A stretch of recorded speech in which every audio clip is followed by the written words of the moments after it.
चूँकि हुकूमत ने IMF की तमाम शराइत तस्लीम की हैं, मुसवदा भी भिजवा दिया है, मगर इसके बावजूद IMF ने स्टाफ लेवल मुआहदे के लिए वक्त मांगा है।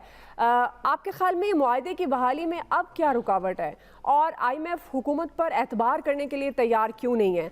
साथ ही जिस तरह शाह महमूद कुरैशी भी कह रहे हैं डार साहब के मंसूबे धरे के धरे रह गए हैं, IMF का अब बोल बाला होगा।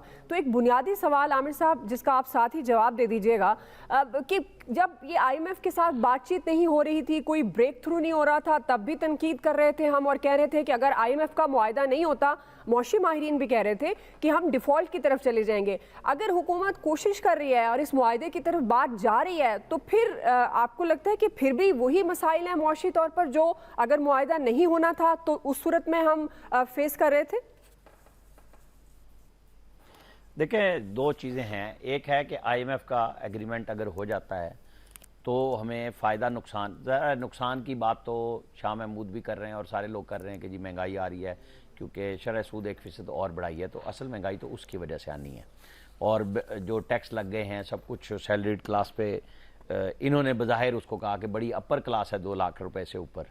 ज़ाहिर है ये खुद डॉलर में कमाते हैं और कायद-ए-आज़म की तस्वीर के रुपए को इन्होंने बिल्कुल मुसलसल नीचे जाने दिया है। वो चाहे पिछली हुकूमत का मुआहदा हो कि स्टेट बैंक को ओपन कर दिया गया और या उसके प्रेशर में आके जब हमारे पास है ही कुछ नहीं तो हमें माननी भी पड़ती है। बहरहाल एक अच्छी बात यह है कि अगर गुफ्तगू हो रही है, जो अभी भी मेरी फाइनेंस मिनिस्ट्री में इस प्रोग्राम से पहले बात हुई है, तो कि कंटिन्यू है। वो पहले बीच में आ जाता था कि डिसकंटिन्यू हो गए और ख़त्म हो गया, और अब चांस ये है कि काफ़ी हद तक कि ये जो 1.1 बिलियन डॉलर का आखिरी 9वें रिव्यू में हमें मिलना है वो मिल जाए तो 8-10 अरब डॉलर का एक और जो चंक है हमें दुनिया के बाकी जो लेंडर्स हैं जो आपको इमदाद कर्जे फराम करते हैं तो खुल जाता है और आपकी ना बेपना जो मुश्किलात हैं उनसे निकलने का रास्ता बनता है कि नई हुकूमत आएगी और वो फिर नया प्रोग्राम ले लेगी। क्योंकि पाकिस्तान के पास जो डिफ़ॉल्ट का सबसे बड़ा ख़तरा है वो अप्रैल 24 से जून 24 में है, जहाँ बेपनाह आपको बिलियन ऑफ डॉलर्स लोगों को देने और आपके पास अभी कोई उसका अरेंजमेंट नहीं है। ये 5-6 महीने का अरेंजमेंट मौजूद है, कोई ऐसी वो बात नहीं है जिसमें स्कूक बॉन्ड्स के प्रॉफिट्स हैं और कुछ म्यूचुअल हमारे जो दोस्त ममालिक हैं उनके साथ कर्जे हैं उनको करा लिया जाएगा और हो भी रहे हैं और वो कर भी रहे हैं। असल इशू यही था कि किसी तरीके से IMF ट्रैक पे आ जाए, जो शहबाज शरीफ लगे हुए हैं कि उसके साथ आलमी बरादरी के साथ आपका एक मामला चल पड़ेगा। और ज़ाहिर है गवर्नमेंट को दोनों तरफ से जाना होता है। एक वही है कि जी पॉलिटिकली हमें ज़्यादा दबाया जा रहा है कि हम CPEC की तरफ चले गए हैं, क्योंकि ज़ाहिर है चाइना हमें बेल आउट तो कर रहा है, मुसलसल कर रहा है, वरना तो हम फंस चुके होते अब तक। और ये बात उन लोगों को नहीं आ रही। ज़ाहिर है कि मोदी के साथ जब वो बैठ के कर रहे हैं, अमेरिकन सारे मुआहदे कर रहे हैं, हम ये कह सकते हैं कि हाँ वो चाइना की हमें वो गिने ना गिने, लेकिन चाइना उनके लिए मसला है अमेरिकन के लिए कि उसके लिए वो एक बहुत बड़ी मार्केट को कैप्चर रखना चाहते हैं अपने साथ। तो हम उसके अंदर उनकी स्ट्रेटेजिक पार्टनरशिप में है ही नहीं कहीं पे। हम अपनी लड़ाइयों से नहीं फारिग हो रहे, हम किसी दुनिया के साथ क्या गुफ्तगू करेंगे।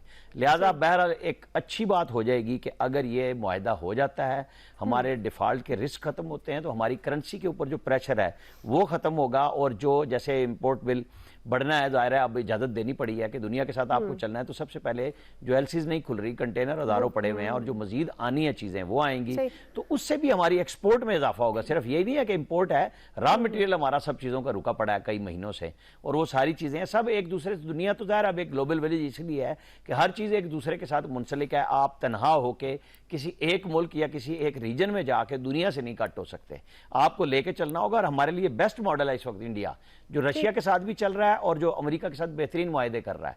तो अगर हम आपस की लड़ाइयां खत्म कर लें, सियासी इस्तेकाम ले आए, तो फिर बहुत बेहतरी की तरफ हम जा सकते हैं। सही है जी। हैदर भाई साहब, जिस तरह आमिर साहब भी कह रहे हैं कि आपस में हमें इख्तलाफात को ख़त्म करना होगा और अगर हम ऐसा कर लेते हैं तो मामलात बेहतरी की तरफ जाएंगे। अब जबकि आप देख रहे हैं मुआशी तौर पर दुनिया नए ब्लॉक्स बन रहे हैं, इंडिया और अमेरिका की मिसाल आपके सामने है, किस तरह से अब उनके दरमियान जो एक बड़ा गहरा ताल्लुक बनता हुआ नज़र आ रहा है। हैदर भाई साहब, आपके ख्याल में अब जो शराइत भी मान ली गई हैं, आपके ख्याल में अब क्या रुकावट है? IMF उस तरह से ट्रस्ट क्यों नहीं कर पा रही? क्योंकि एक बात की तो एप्रिसिएशन बनती है कि प्राइम मिनिस्टर एफर्ट कर रहे हैं, उनका 3-4 दिनों के अंदर अंदर चौथी दफ़ा बात हो चुकी है MD IMF से। तो आपको क्या लगता है क्या रुकावट है कि तमाम शराइत तो मान ली हैं, अब क्या चाहता है IMF? जी हैदर भाई साहब।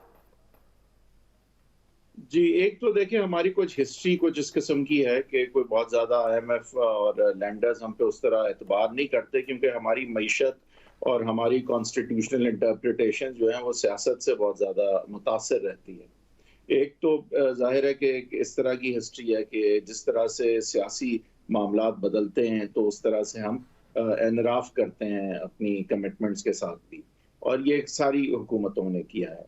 वज़ीर-ए-आज़म बहुत मेहनत कर रहे हैं, इसमें कोई शक नहीं है, और वो हमेशा से वो मेहनती माने भी जाते हैं, लेकिन प्रॉब्लम ये रही है कि वो डिसाइसिव हमेशा नहीं रहे हैं और ना रह पाए हैं, क्योंकि उनको जवाब देना पड़ा है, कभी पिंडी, कभी अपारा, कभी लंदन, कभी लाड़काना।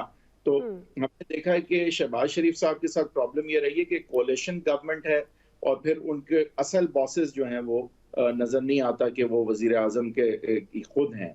तो इसलिए वो कई दफ़ा हमने देखा है कि पहले ये कि क्या हुकूमत में रहना है नहीं रहना, फिर आईएमएफ के पास जाना है नहीं जाना, ये सारी चीज़ें जो है ना वो उनके लिए आसान नहीं रही हैं, और कुछ उनका इसमें जो है वो फ़ॉल्ट है, कुछ नहीं भी है।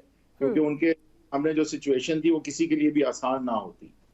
लेकिन अब असल बात ये है कि इस वक़्त आईएमएफ फिर भी ये सारी चीज़ें पाकिस्तान ने जो की भी, मुश्किल फैसले भी किए, तो कहीं न कहीं तो ये ज़रूर शक जाता है कि क्या, क्योंकि आईएमएफ जो है वो काफ़ी वेस्टर्न और अमेरिकन डोमिनेटेड या कहीं न कहीं इन्फ्लुएंस्ड है कम से कम।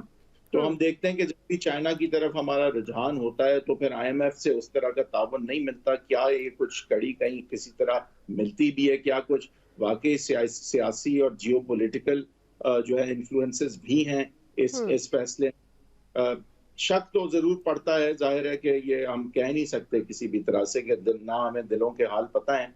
बट ओवरऑल मजमूई तौर पे पाकिस्तान पे एतबार का इशू है, हमारी जो कोर किस्म की जो प्रायोरिटीज़ हैं वो बिल्कुल स्क्यूड हैं।